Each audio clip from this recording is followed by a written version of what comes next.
Hello everyone, स्वागत है आपका हमारे चैनल जीनियस कैंपस में। तो आज हम पढ़ने वाले हैं electrical capacitance of isolated spherical conductor. दूसरा टॉपिक रहेगा size of conductor having capacitance 1 farad and finally electrical capacitance of earth. तो चलिए वीडियो को शुरू करते हैं।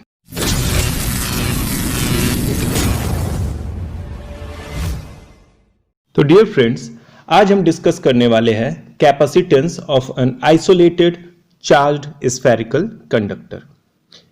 अब यहां पे एक टर्म आया आइसोलेटेड। आइसोलेटेड कंडक्टर का क्या मतलब है? इतना ही जान जाइए कि आइसोलेटेड कंडक्टर का मतलब होता है अकेला कंडक्टर। वैसा कंडक्टर जो एक्सटर्नल इंफ्लुएंस से इंडिपेंडेंट है। Okay, independent from external influence. Dear friends, मान लेते हैं कि हमारे पास एक आइसोलेटेड स्फेरिकल कंडक्टर है जिसका रेडियस r है एंड सेंटर O है। इस कंडक्टर को जब हम Q चार्ज देंगे तो ये प्लस Q चार्ज कंडक्टर के सरफेस में यूनिफॉर्मली डिस्ट्रीब्यूट हो जाएगा। ओके, जैसा कि हम जानते हैं कि कंडक्टर के सरफेस से इलेक्ट्रिक फील्ड नॉर्मली या तो जनरेट होते हैं अगर पॉजिटिव चार्ज हो तो, या फिर नॉर्मली टर्मिनेट होते हैं अगर नेगेटिव चार्ज हो। ओके, तो इस कंडक्टर के सरफेस से जो इलेक्ट्रिक फील्ड लाइंस है वो नॉर्मली आउटवर्ड होंगे। क्यों? क्योंकि हम लोग कंडक्टर को पॉजिटिव चार्ज दिए हैं। Okay, now what is the potential on the surface of conductor?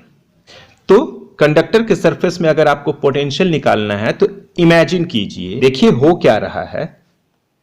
यहां पर अगर किसी कंडक्टर के सरफेस के किसी पॉइंट पर अगर आप टेंजेंट खींच रहे डियर फ्रेंड्स, है ना, तो ये इलेक्ट्रिक फील्ड लाइंस उस टेंजेंट के परपेंडिकुलर है। दिख रहा है?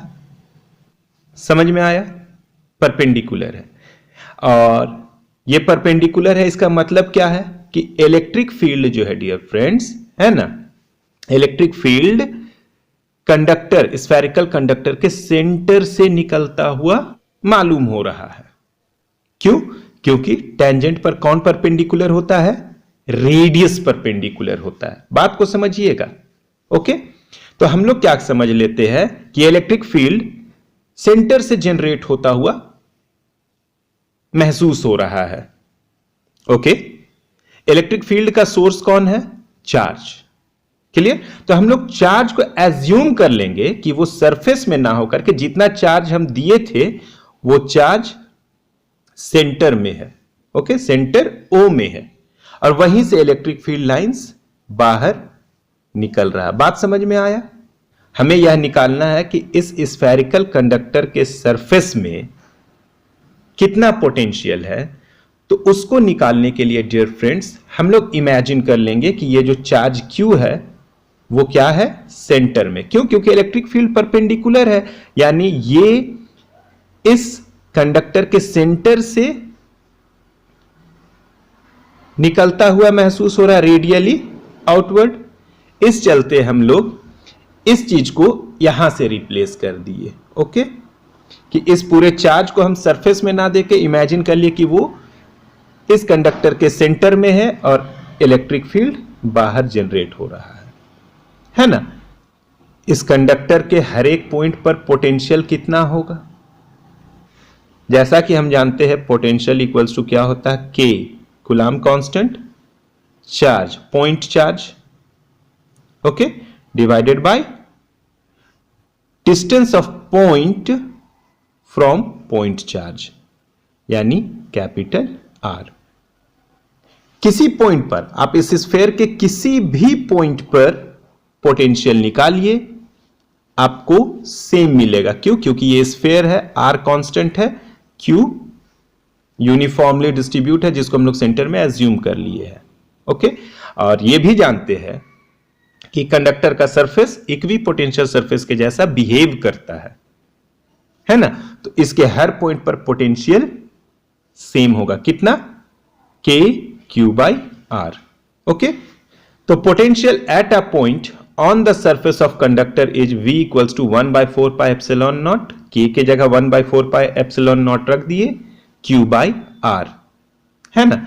ये same for all points on the surface of conductor, conductor के सरफेस के हर एक पॉइंट पर इसका वैल्यू सेम होगा। हमारा एम क्या है, इसका कैपेसिटेंस निकालना। तो कैपेसिटेंस इक्वल्स टू क्या होता है, capacitance, electrical capacitance of conductor is nothing but charge per unit potential.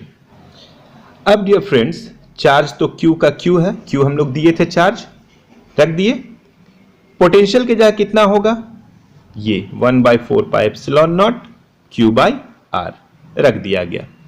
Okay, ये over Q got cancel out, कितना हो जाएगा 4πε0 R।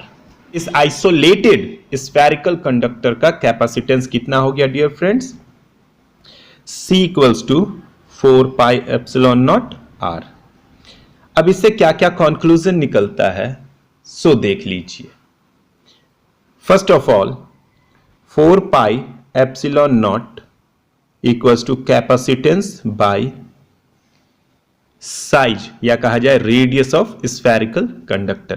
कैपेसिटेंस का SI unit farad and radius का पर मीटर, यानी 4πε0 का एक और यूनिट क्या हो जाएगा, फैराड पर मीटर।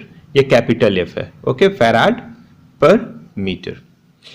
दूसरा हम देख रहे हैं कि इस फॉर्मूला में dear friends C, capacitance of spherical conductor is equal to 4πε0 R।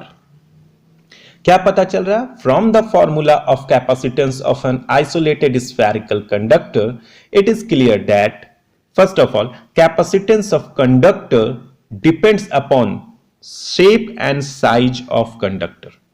Okay, R पर डिपेंड कर रहा है, इसका मतलब कैपेसिटेंस R ज्यादा होगा, C is proportional to R ज्यादा होगा तो कैपेसिटेंस भी ज्यादा होगा कंडक्टर का, यानी शेप और साइज पर डिपेंड कर रहा है। दूसरा किस चीज पर डिपेंड कर रहा है, ε0। हमने बतलाया था कि ये मीडियम का कैरेक्टरिस्टिक होता है। ये किस मीडियम का, जहां पे कंडक्टर रखा हुआ है। तो कैपेसिटेंस किस पर डिपेंड करता है, किसी कंडक्टर का कैपेसिटेंस मीडियम पर डिपेंड करता है dear friends, depends upon medium of conductor. Okay, कि कंडक्टर किस मीडियम में है। यहां पे देख लीजिए, कहीं पे पोटेंशियल नाम का बंदा नहीं आया है, यानी कैपेसिटेंस डिपेंड नहीं करता है पोटेंशियल पर। कहीं पे चार्ज नाम का कोई चीज नहीं आया है, यानी कैपेसिटेंस नहीं डिपेंड करता है चार्ज पर। और फिर देखिए कि कैपेसिटेंस कंडक्टर के मटेरियल पर डिपेंड नहीं कर रहा है, कि कंडक्टर किस मटेरियल का बना हुआ है इससे कोई फर्क नहीं पड़ता। Got it. तो हमने क्या सीखा कि कंडक्टर का कैपेसिटेंस कंडक्टर के शेप साइज पर डिपेंड करता है, कंडक्टर किस मीडियम में रखा हुआ उस पर डिपेंड करता है। कैपेसिटेंस नहीं डिपेंड करता है चार्ज पर, पोटेंशियल पर और कंडक्टर के मटेरियल पर। ओके, नाउ डियर फ्रेंड्स, चलिए ये सीखते हैं कि एक फैराड कैपेसिटी वाले कंडक्टर का साइज कितना होना चाहिए। ओके, तो हम लोग को कैपेसिटी कितना चाहिए, 1 फैराड। फॉर्मूला क्या है कंडक्टर का, C equals to 4πε0 R। Okay, R equals to क्या हो जाएगा, R equals to dear friends, R equals to C by 4πε0। Okay, अब 1/4πε0 का मान होता है 9 इंटू 10 टू द पावर 9 पर फैराड मीटर। 4πε0 का यूनिट कितना होता है, फैराड पर मीटर। तो 1/4πε0 का क्या हो जाएगा, पर फैराड मीटर, मीटर पर फैराड। ओके, तो यहां पर 1/4πε0 का 9 इंटू 10 टू द पावर 9 पर फैराड मीटर, और C का वैल्यू कितना, C का value 1 farad. Farad inverse and farad got cancel out, 9 into 10 to the power 9 metre. बात समझ में आया। ये क्या हो गया कि रेडियस ऑफ स्फेरिकल कंडक्टर जिसका कैपेसिटी 1 फैराड है वो कितना होगा 9 इंटू 10⁹ मीटर। चलिए इसको कंपेयर करते हैं रेडियस ऑफ अर्थ से। तो radius of conductor 9 into 10⁹ metre आया और रेडियस ऑफ अर्थ अप्रॉक्स, ऐसे तो 6.4 होता है लेकिन अप्रॉक्स अपने सहूलियत के लिए हम लोग 6 इंटू 10⁶ मीटर ले लिए। ओके, कोई दिक्कत?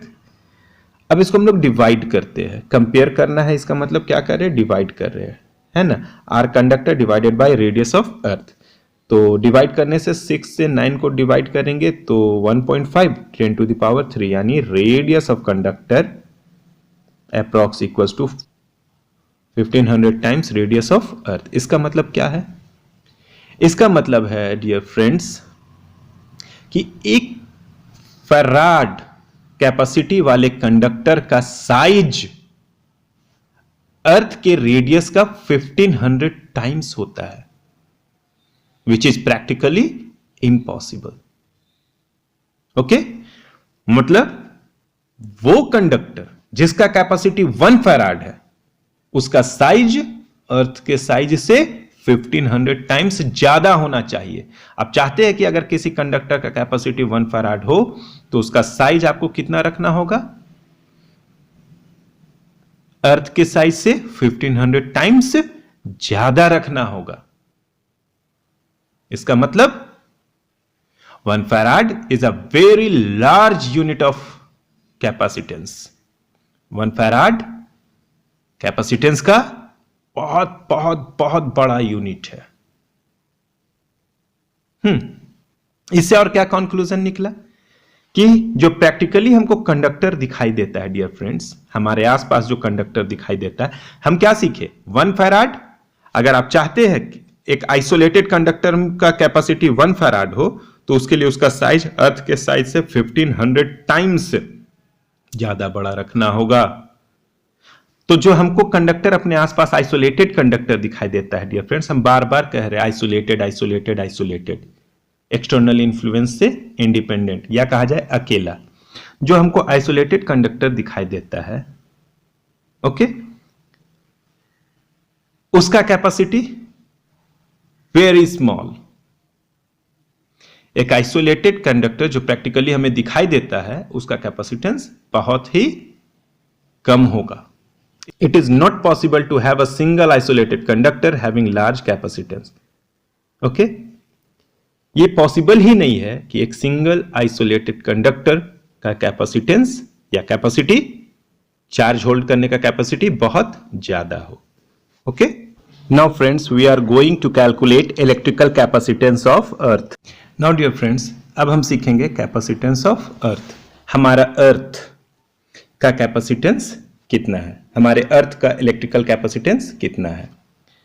तो as we know that radius of earth is 6.4 into 10⁶ metre and capacitance of isolated spherical conductor is 4πε0 times R. तो 4πε0 टाइम्स का वैल्यू 1/9 इंटू 10⁹ फैराड पर मीटर। तो जब 4πε0 का पूछेंगे तो 1/9 into 10⁹, radius of earth 6.4 times 10⁶ metre farad पर metre, और ये मीटर में मीटर मीटर कैंसल आउट हो जाएगा, फराड बच जाएगा। 6.4 को 9 से डिवाइड कीजिए, 0.711 आएगा, है ना। और 10⁶, 10⁹ जब सॉल्व होंगे तो 10⁻³ आ जाएगा। यहां से डेसिमल हटाएंगे तो फिर से 10⁻³ ओके, तो 10⁻⁻6 यानी माइक्रो फैराड। इससे क्या पता चला, हमारा अर्थ जो है डियर फ्रेंड्स, एक आइसोलेटेड ह्यूज कंडक्टर होते हुए भी उसका कैपेसिटी 711 माइक्रो फैराड है, जो कि बहुत कम है। ओके, तो अर्थ का कैपेसिटी क्या है, 711 माइक्रोफैराड, है ना, जो कि बहुत ही कम है। ओके, तो सोचिए उतना बड़ा अर्थ का कैपेसिटी इतना कम है, तो हमारे आसपास जो कंडक्टर दिखाई देता है ना, उसका कैपेसिटी कितना कम होगा। तो डियर फ्रेंड्स, आज के डिस्कशन से यह कंक्लूजन निकला कि 1 फैराड कैपेसिटेंस का बहुत बड़ा यूनिट है। दूसरा, it is not possible to have a single isolated conductor of very large capacitance.